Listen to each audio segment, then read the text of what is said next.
my name's Beth, and today I'm going to be doing my October wrap-up. Probably not a November TBR because I don't know what I'm planning on reading for November yet, because I am planning on doing NaNoWriMo.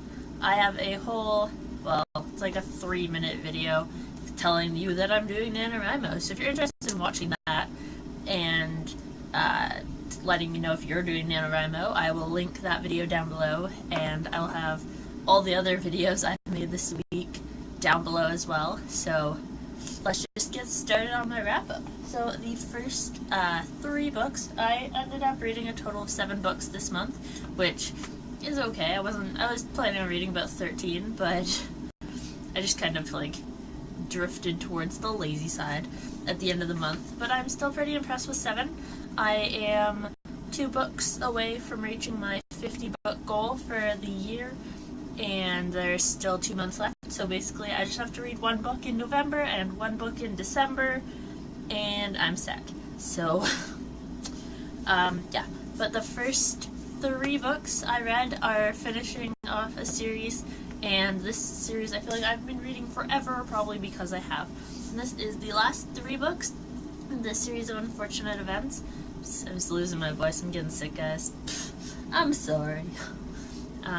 But yeah, it was the last 3 books in the series of Unfortunate Events. So we have The Grim Grotto, The Penultimate Peril, and The End. These books were amazing. I absolutely loved how they concluded this series. It's very, like, you see every little piece of it wrap up, and it's not like, I guess some things still are like, well, what happened to that?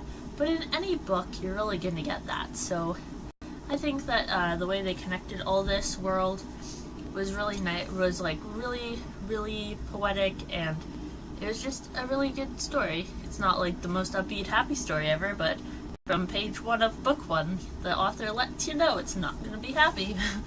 So I gave The Grim Grotto, book 11, 4.5 out of 5 stars, just because I feel like it was definitely a lot better than the first, like, 6 books, which I only gave 4 stars, but it's not, like, perfect. It wasn't my favorite. And then I gave books 12 and 13, The Penultimate Peril and The End, both of those 5 out of 5 stars, because I just loved them so much, and I think after a while it's like, the story really grows on you, and I've been reading this series for like 4 months now, which is kind of insane, but yeah, I really loved this series, and I highly recommend it.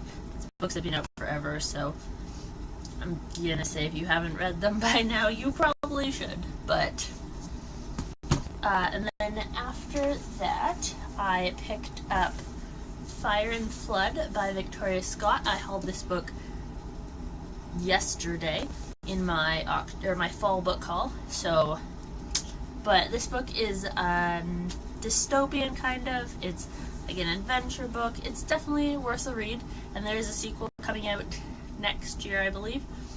This book takes place in a world where Tella has a brother who is really sick and basically dying, and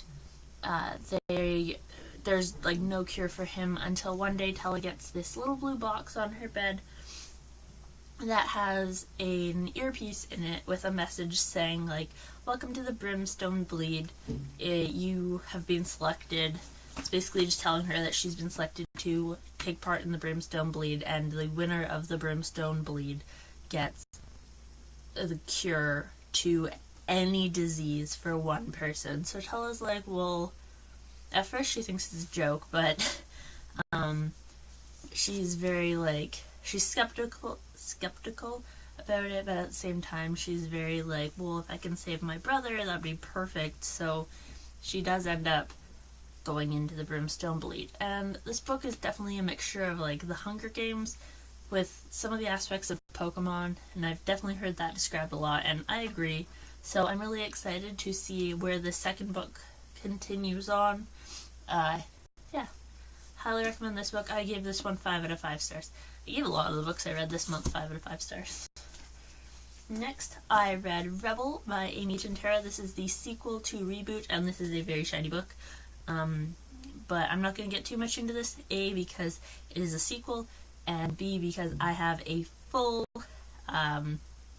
duology review of Reboot and Rebel, and I will link that down below. I believe that'll be in my check out the rest of the week section. I think it was on Tuesday.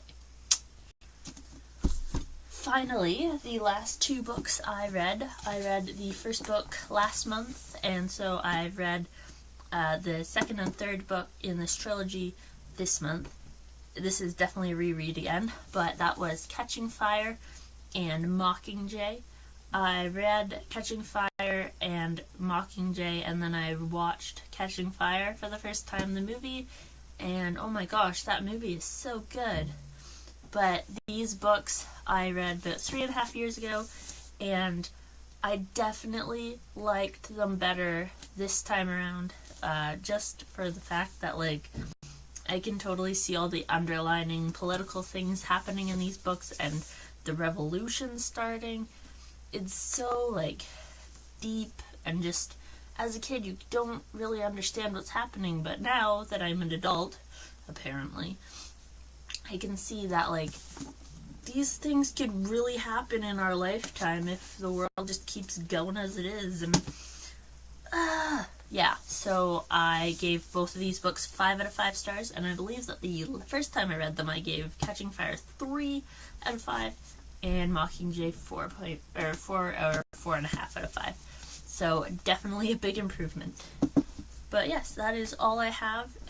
In the comments below, let me know what you've read in October, and if you already know what you plan to read in November, what are you going to be reading? I'm not sure yet. I'm not setting anything definitive because A, I'm going to try to write 50,000 words in November. B, I have so many books right now that I have no idea what I want to read. It's a problem. But yes, that's all I have for you for today. So until next time, have a great day or night, whatever time you're in. And I will see you really soon. So bye!